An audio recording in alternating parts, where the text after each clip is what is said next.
یہ جو رسولوں کو بھیجا گیا یہ اس لیے بھیجا گیا کہ 4 مقاصد نبوت کی تکمیل ہو سکے۔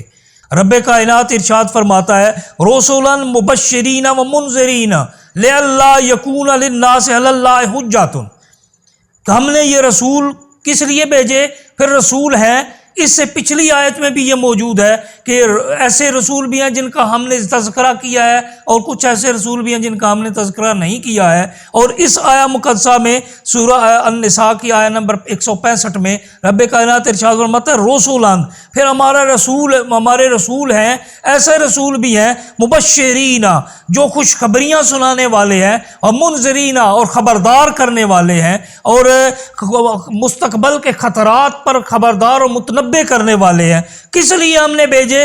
لئلا یکون للناس علی اللہ حجۃ، تاکہ لوگوں کا رب کائنات کی بارگاہ میں کوئی عذر باقی نہ رہ جائے، کیونکہ وہ عذر کیا پیش کریں گے؟ رب کائنات نے خود ہی بیان فرما دیا، اور یہ عذر آج بھی لوگ پیش کرتے ہیں اور قیامت کے دن بھی پیش کریں گے۔ کیا؟ لئلا یکون للناس علی اللہ حجۃ بعد الرسل وکان اللہ عزیزا حکیما، وہ تاکہ وہ اللہ کی بارگاہ میں کوئی عذر پیش نہ کر سکیں۔ کہ وہ عذر کیا ہے؟ وہ سورہ طٰہٰ آیہ نمبر 134 میں رب کائنات نے بیان فرما دیا کہ لو اہلکناہم بعذاب من قبلہ، اگر ہم نے انہیں عذاب کے ذریعے سے ہلاک کر دیا، من قبل ہی کسی نبی کی آمد سے پہلے، کسی رسول کی آمد سے پہلے ہم نے انہیں کسی عذاب میں مبتلا کر کے ہلاک کر دیا، لَقَالُوا رَبَّنَا لَوْلَا أَرْسَلْتَ إِلَيْنَا رَسُولًا، کہ تو یہ کہتے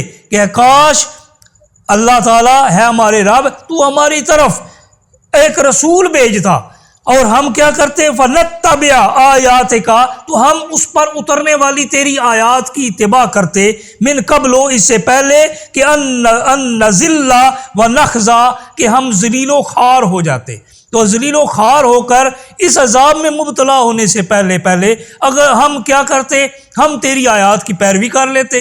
اس لیے رب کائنات نے رسولوں کو بھیجا، اور رسولوں کو بھیجنے کے بعد رب کائنات نے خود فرمایا اپنے حبیب کو کل متربص، سورہ طٰہٰ آیہ نمبر 135 رب کائنات فرماتا ہے آپ انہیں فرما دیجئے کہ کل متربص، ہر ایک انتظار کرے، فتربصوا، ہر انتظار کرنے والا، فتربصوا، پس وہ انتظار کرے، تم بھی انتظار کرو، ہر انتظار کرنے والا انتظار کر رہا ہے، پس تم بھی انتظار کرو، فَسَتَعْلَمُونَ، ان قریب تم جان لوگے کہ من اصحاب الصراط السوی ومن اہتدی، کون ہے سیدھے راستے کا پیرو اور کون ہے ہدایت پر۔ اس کا فیصلہ ان قریب ہو جائے گا۔